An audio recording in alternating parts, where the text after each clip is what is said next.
যদি কোনো ব্যক্তি হজ করতে যান, খানায় কাবা যখন প্রথম দর্শন করবে, খানায় কাবার প্রথম দর্শনে তার একটা দোয়া কবুল হবে, সুবহানাল্লাহ, একটা দোয়া।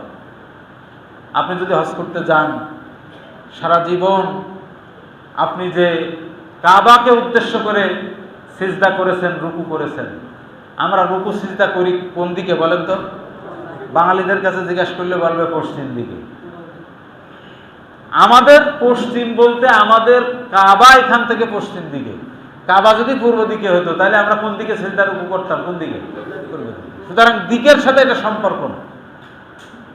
কাবা যেদিকে সেদিকে আমাদের সিজদা এবং রুকু। সারাটা জীবন যে ঘরকে উদ্দেশ্য করে আপনি রুকু আর সিজদা করেছেন, আপনি দেখতেছেন সে ঘরের সামনে আপনি দাঁড়িয়ে গেছেন, সুবহানাল্লাহ। সে যে কি অনুভূতি, এটা ভাষায় প্রকাশ করা যাবে না। আলাদা একটা অনুভূতি। আর ওই অনুভূতির কথাই বিশ্বনবী বলছেন যে ওই প্রথম সাক্ষাতেই একটা দোয়া আল্লাহর দরবারে কবুল হবে, সুবহানাল্লাহ।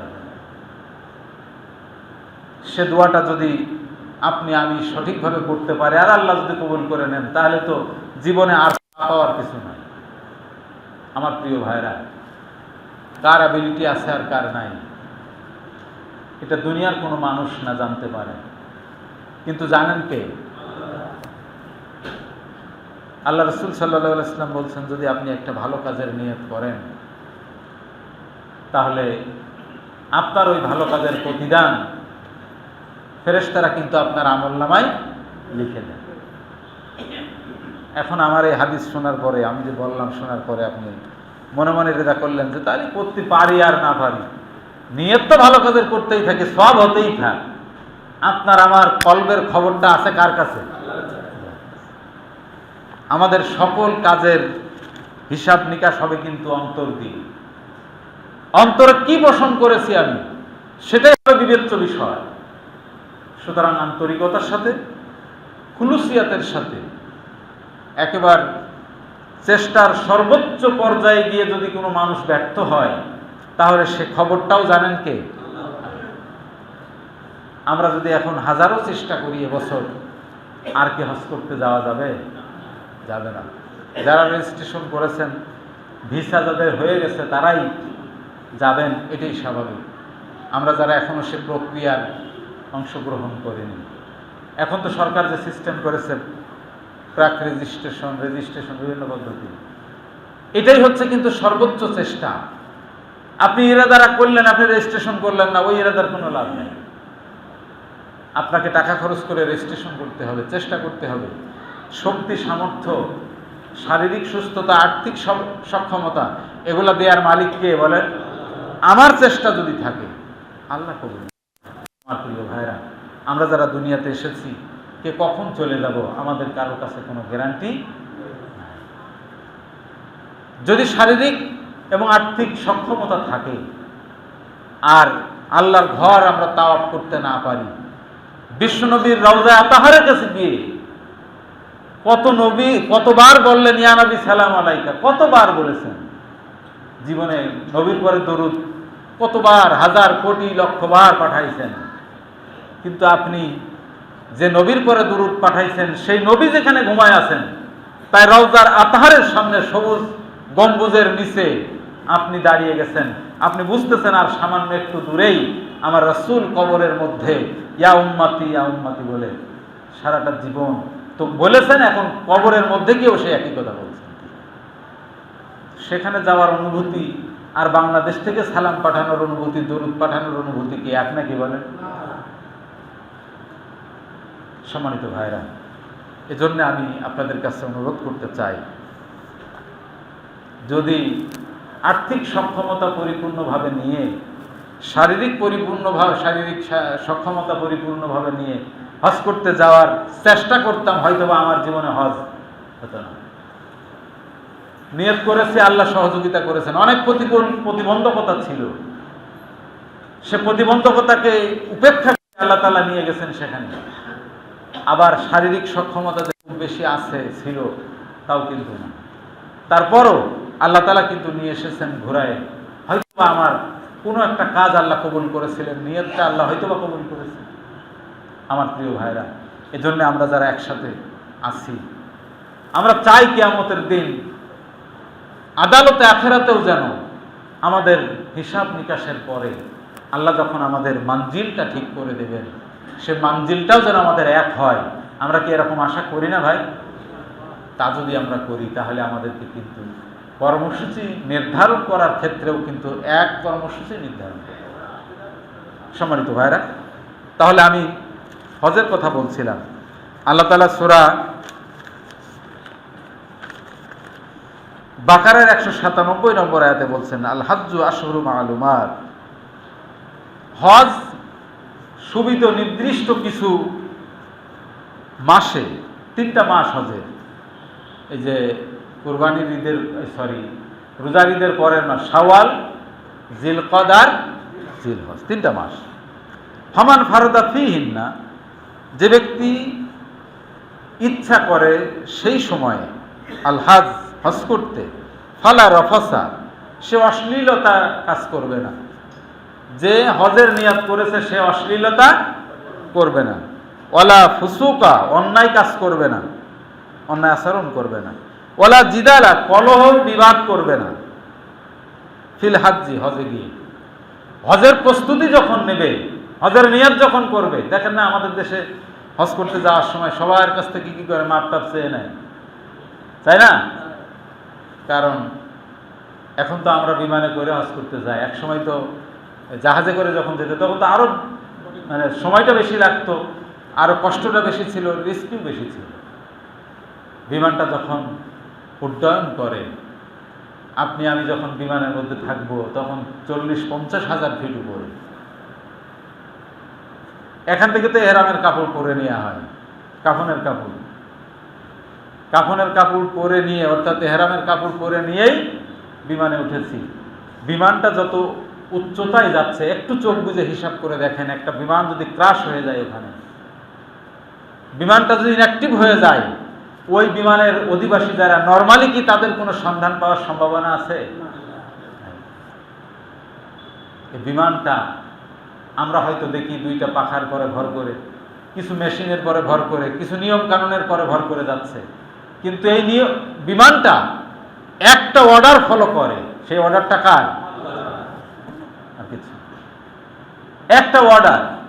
আল্লাহ যদি অর্ডার করেন যে তুই যেভাবে উঠেছিস বিমান, সুহালে গিয়ে জেদ্দা বিমানবন্দরে নামবি, তার নাম বেশি। আর যদি আমার আল্লাহর অর্ডার ভিন্ন হয়ে যায়, সেখানে বান্দার আর করার কিছু, তাহলে আমরা মৃত্যুর একটা প্রস্তুতি এক পর্যায়ে নিয়েই কিন্তু যায়। কিন্তু রাসূলুল্লাহ সাল্লাল্লাহু আলাইহি সাল্লাম যে প্রস্তুতিটা নিয়েছিলেন বিদায় হজে, সেই প্রস্তুতিটা আজকে মুসলমানদের মধ্যে নাই। মুসলমানদের হজ শুরু হলো পাকিস্তান ভারতের যুদ্ধ হয়েছে নাকি হয়নি? গোটা পৃথিবীতে আজকে মুসলমানেরা যত জায়গায় নির্যাতিত, নিষ্পেষিত হচ্ছে, জুলুমের শিকার হচ্ছে, হজের দিনগুলোতে কি জুলুম কম থাকে? বিশ্বনবী যে স্পিরিট নিয়ে তার সাথীদেরকে নিয়ে হজ করতে গিয়েছিলেন, আমরা যারা হজে যাই এখানে এখন তালবিয়া বলে, তালবিয়া পাঠ করে দেখি, শোনেন না আপনারা? টেলিভিশনে দেখেন না?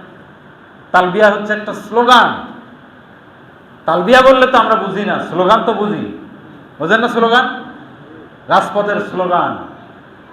আমরা সেখানে গিয়ে যে স্লোগানটা দিয়ে আসছি, লাব্বাইক আল্লাহুম্মা লাব্বাইক, লাব্বাইক লা শারীকা লাকা লাব্বাইক, ইন্নাল হামদা ওয়ান নি'মাতা লাকা ওয়াল মুলক লা শারীকা লাক। প্রতিনিয়ত কি বাঙালি, কি ইংরেজ, কি আরাবিয়ান, প্রত্যেকটা হজের যাত্রী যারা, হজে যারা গিয়েছেন, হাজি যারা, তারা কিন্তু এই তালবিয়া পাঠ করতেছেন, এই স্লোগান দিচ্ছেন, লাব্বাইক আল্লাহুম্মা লাব্বাইক। লাব্বাইক মানে কি? উপস্থিত, উপস্থিত। আল্লাহর কাছে আমি বলছি, আল্লাহ উপস্থিত। আল্লাহুম্মা লাব্বাইক, লাব্বাইক উপস্থিত, আল্লাহুম্মা লাব্বাইক, হে আল্লাহ আমি উপস্থিত। লা শারীকা লাকা লাব্বাইক, আমরা স্বীকৃতি দিচ্ছি আল্লাহর সাথে কাউকে শরীক করছি না। বলছে আল্লাহ তোমার সাথে কাউকে শরীক, তোমার শরীক কেউ নাই। লা শারীকা লাকা লাব্বাইক, ইন্নাল হামদা, নিশ্চয়ই প্রশংসা কার? ইন্নাল হামদা ওয়া নি'মাতা লাকা ওয়াল মুলক। আর এই যে রাজত্ব, পৃথিবীতে যে রাজত্ব নিয়ে, যে ক্ষমতা নিয়ে, সহায় সম্পদ নিয়ে আজকের মারামারি কাটাকাটি, যত গণ্ডগোল, এই সব কিছুর মালিক কে বলেন? সেখানে গিয়ে বলে আসছি, আবার সেখান থেকে এসে ফিরে আমার আমলের কোনো পরিবর্তন আছে? কোনো পরিবর্তন। রাজত্বের মালিক যদি আল্লাহ হন, তাহলে আমি এসে মাতবারি করি কিভাবে? দুনিয়াতে আল্লাহ যাদেরকে রাজত্ব দিবেন, আল্লাযিনা ইম্মাক্কান্নাহুম ফিল আরদ, পৃথিবীতে ক্ষমতা আল্লাহ বলছেন যে যাদেরকে ক্ষমতা দেওয়া হবে, আকামুস সালাত আতাউজ যাকাত আমারু বিল মারুফ নাহা আনিল মুনকার, 4 দফা কর্ম নিতে হবে তাদের। আল্লাহ হচ্ছেন রাজত্বের মালিক। আর ক্ষণিকের জন্য যাদেরকে রাজত্বের দায়িত্ব আল্লাহ দিবেন, তারা 4টা কাজ করবে। একটা হচ্ছে আকিমুস সালাত, সালাত কায়েম করবে। ব্যক্তির জীবনে যদি সালাত না থাকে, তাহলে নেতৃত্ব দিতে গিয়ে তার কর্মীদেরকে কি সালাত কায়েমের কথা বলতে পারবে? আপনি যে দল করতেছেন, সে দলের নেতা যদি বেনামাজি হয়, তাহলে কিন্তু বুঝতে হবে আপনিও আল্লাহ বিরোধী শক্তির সাথে আছেন, আপনার নেতাও সে শক্তির সাথে আছে। কারণ আল্লাহ তাআলা দিয়েছেন 1 নম্বর হচ্ছে আকিমুস সালাত। তারপরে যাকাতের কথা বলা হলো। তার কারণ হচ্ছে এই সমাজের অধিকার বঞ্চিত মানুষের পাশে দাঁড়ানো। এটা সলভেন্ট যারা সামর্থ্যবান, তাদের দায়িত্ব। এই জন্য যাকাতের মাধ্যমে সমাজের অধিকার বঞ্চিত মানুষ যেন তাদের অধিকার ফিরে পায়, অসচ্ছল মানুষ যেন সচ্ছলতা ফিরে পায়, না খেয়ে থাকা মানুষের খাবারের ব্যবস্থা হয়।